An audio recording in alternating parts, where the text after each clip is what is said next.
The thing that I tell my investors is have a PFS, right? Have a personal financial statement and fill it up.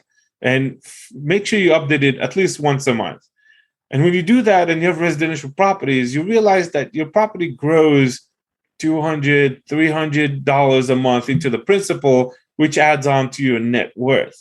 Welcome to the How to Scale Commercial Real Estate Show. Whether you are an active or passive investor, we'll teach you how to scale your real estate investing business into something big.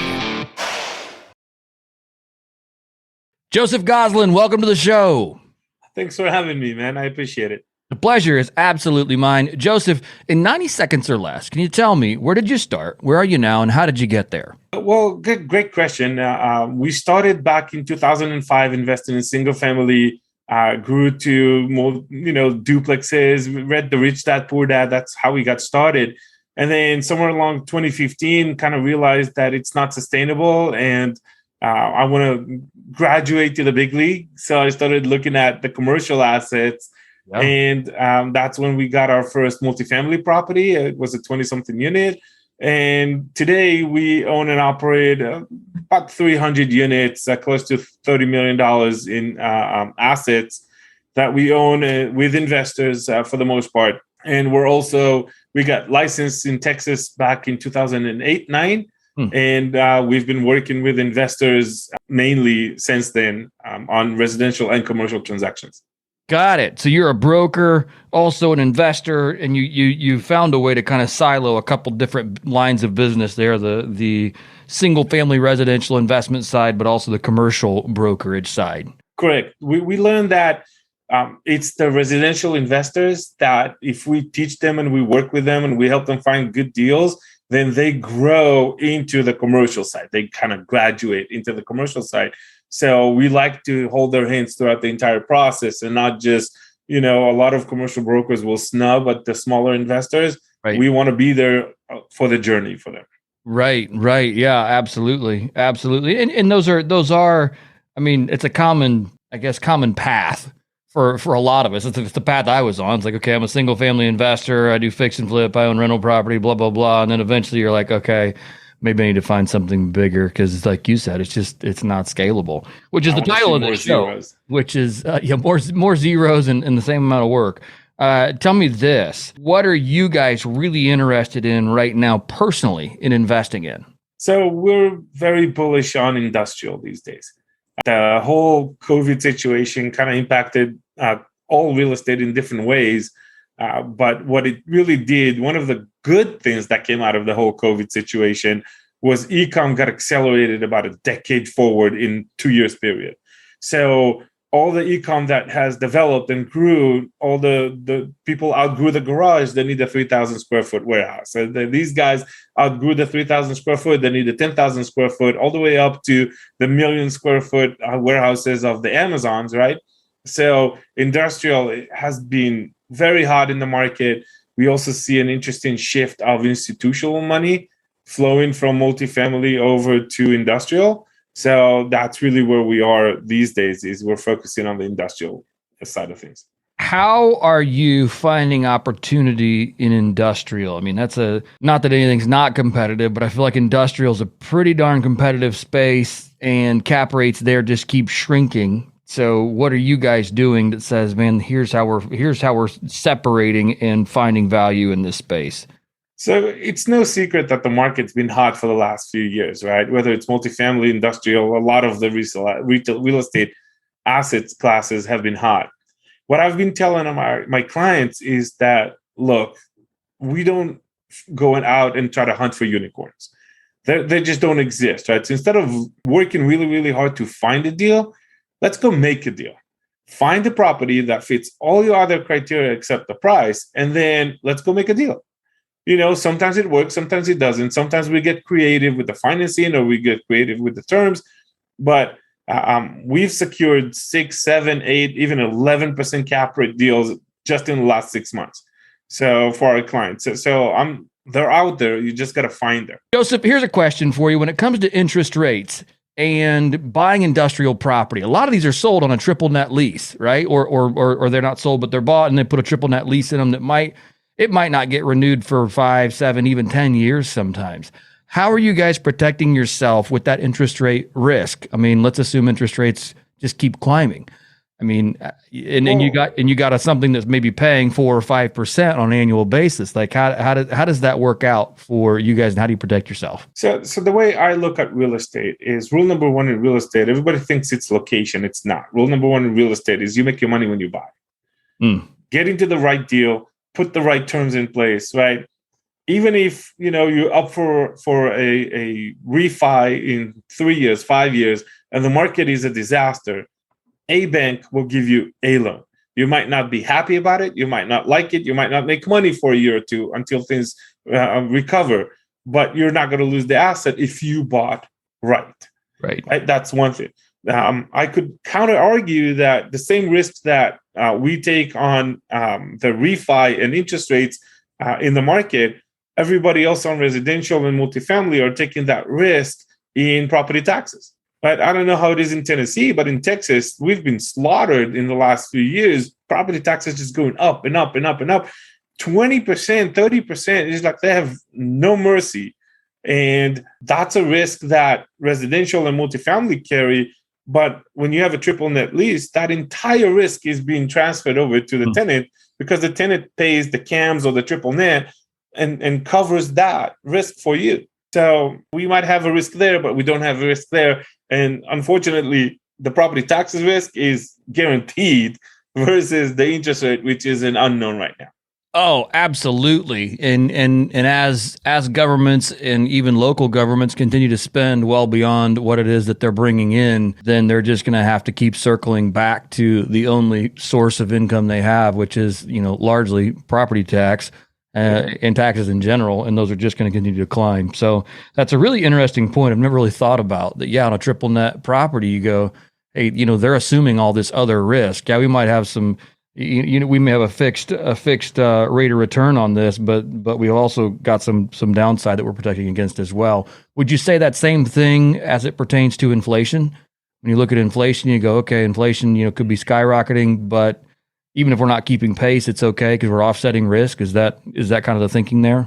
So in the last 10 years, right, we've seen residential and multifamily really benefit from the fact that their leases are 12 months, right? So as rents go up and up and up, every year when you renew the lease, you could get 5%, 10%, some places 20% increases in rent year over year. So when you have a market that goes like this, having a retail or an industrial that have a fixed 3, 5, 10-year lease with 2 to 3% increase built in, it's not very attractive, right? Because you can't catch up to where the market is.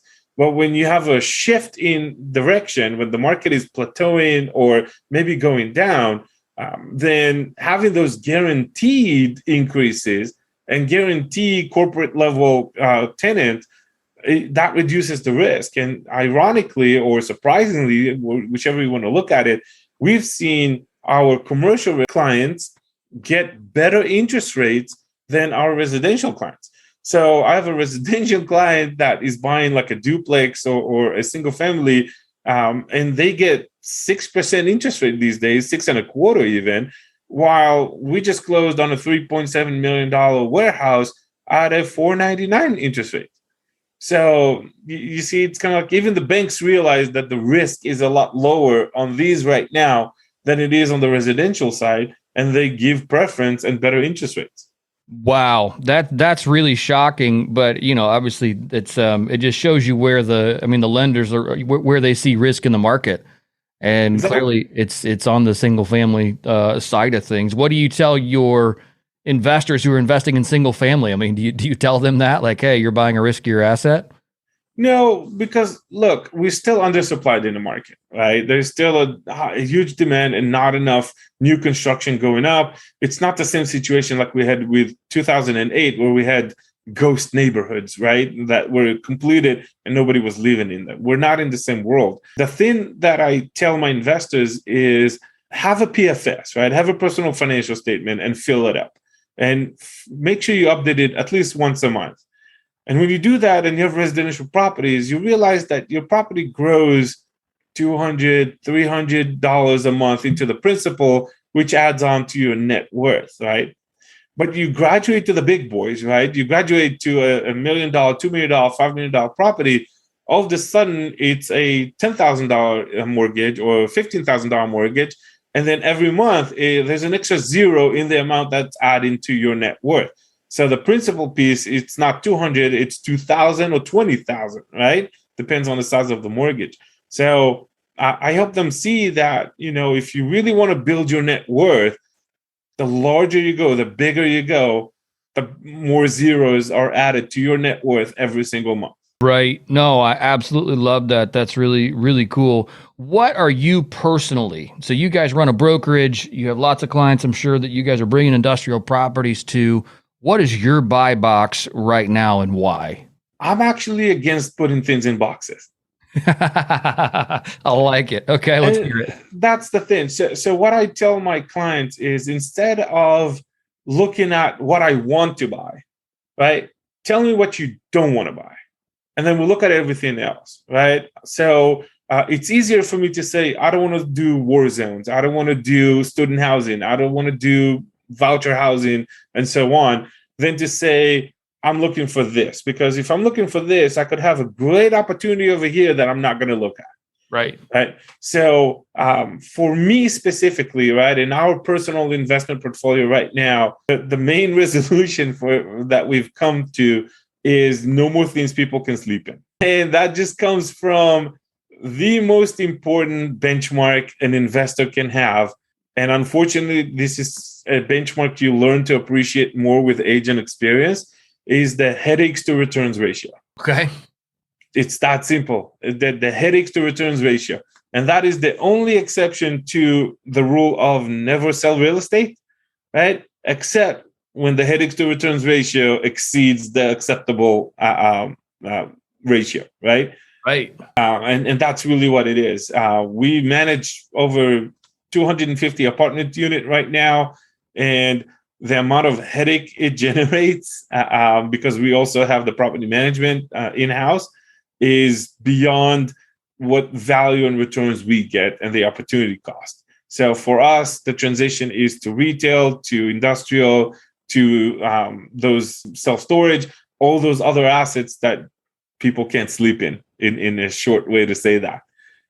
We also kind of like retail, but not any retail, mostly the small service centers, because Amazon still can't figure out how to do your nails, cut your hair, get you a cup of coffee in the morning, right? So we still strongly believe in those small retail strips, neighborhood service centers. We think those are great opportunity as well. Oh, neighborhood service centers, man. I think those are here to stay. I mean, and the people that specialize in that, there's just like you said, you're getting your hair done. I'm not getting my hair done, but somebody's getting their hair done, getting their nails done. There's just things that you just can't Amazon Prime to your door. And I see those having certainly a long, useful life there. That's really cool. Let's shift gears maybe a little bit. Joseph, we've talked a lot here about real estate. We've talked about, brokerage. We've talked about, risks you're seeing in the market, how you guys are shifting gears. You've moved into industrial. I love your headaches to return ratio. If you haven't trademarked that, you should, because that's a pretty cool thing there. And then what was it there that you buy things that no one can sleep in? As long as they can't sleep in it, then it's inside your buy box. Are there things outside of real estate or other businesses that you guys look at? You say, "Hey, man, I see opportunity here that you're currently looking into." Yeah, absolutely. So one of the things that kind of trends that we've noticed in the market recently is what we call cloud kitchens. So in the world of restaurants and food, it's very expensive to get a restaurant like BJ's or Razi's or a steakhouse or something like that, because it's prime real estate. Right. And you pay a lot of dollars per square foot to have that location. You pay hundreds of thousands of dollars to set up this thing, and you don't know if it's going to work or not. So it's a high risk. Unless you're a chain of restaurant, it's a high risk move for chefs, for small investors, people that want to get into that business. And the funny part is you pay the same price per square foot, where you seat your clients and where the kitchen is, right? The back end stuff. So it's very expensive. And what we've seen is the move to cloud kitchens. If you watch Shark Tank, they talk about that too as well. It's basically people that want to run a restaurant, but don't want the risk and the headache and the cost of the big retail side of restaurants. So they get a place in an industrial area or industrial building, and they build a kitchen in there, and they reduce the cost of entry, and they leverage DoorDash and Uber Eats and Grubhub and all those apps that came out and do the delivery for them to build their name, to build their brand. So when you go on DoorDash and you see a name of a restaurant, there might not be a restaurant behind it. It might be just a warehouse in the middle of somewhere where they cook the food and they send it out with delivery. Because I don't know if you've ever talked to a pizza place owner ever in the history, one of their biggest headaches is the deliveries. You got to have a driver, and you got to have a reliable car, and you got to do all that, and the cost of gas impacts everything. But today, Uber, DoorDash, Grubhub, you got rid of the headache. All you have to do if you're a chef or if you're an entrepreneur in the space is focus on doing good food, great pictures, and promote it. And that's it. That's really cool. Yes, I have heard of this. And this is something, even at one point I saw them turning these into like underutilized parking garages. They said, okay, we're going to put a quick service restaurant in there. Are you guys in, I guess this is a perspective or prospective investment for you guys that you're looking at, say, man, I might see opportunity there? Well, yeah, absolutely. Because again, it all falls into industrial buildings, right? So if industrial is where we're going to look at, then it's definitely a tenant that we're happy to have. Are they building these brand like unique brands where it's not just, this is just, hey, Sam wants to open a restaurant and I'm going to just put it in an industrial building and nobody knows about me yet. And they're doing it completely with digital marketing and DoorDash. I mean, is that the way that's going down? Is that what I understand? Yeah, pretty much. That this is an opportunity for a young chef or a young entrepreneur to build a name, build a brand, right? Until he has enough following and enough income, first he can decide that he never wants to open a storefront, right? This is basically the e-com of food, right? I don't want a brick and mortar store for shoes because Amazon is going to destroy me. But if I have an e-com store for shoes, I can compete with Amazon, right? Same thing with the food. I don't want a storefront or a retail place where I have to pay a lot of rent and I'm dependent on foot traffic. I'm not, that is gone. The days of that are gone now. So now I can use DoorDash and everything. And all I need is to compete on screen space. Right. And you could dedicate an entire floor of a warehouse or of an industrial building or something to specifically being set up and even go with multiple kitchens potentially in the same exact space. So, and that's the next level, right? So I haven't seen that done yet, but that's the next level. Somebody that buys a warehouse, sets it up with even, lack of a better term, kitchen suites. Right. Like the WeWork of kitchens, basically, right? It's definitely something that, if I could, as a young chef, come in and get for, let's say, $2,000 a month or $1,500 a month, I can get a whole kitchen set up for me. Why not? Yeah, that's going to be that'd be hard to compete with, as it comes to startup costs of an actual restaurant with walk-in traffic and seating and everything else. That's really. I think it's fascinating to see how the whole delivery model is just changing. It's changing everything, all the way in the unique ways we can add value to both the properties and to even our tenants. I was talking to somebody else today that they're charging their tenants $25.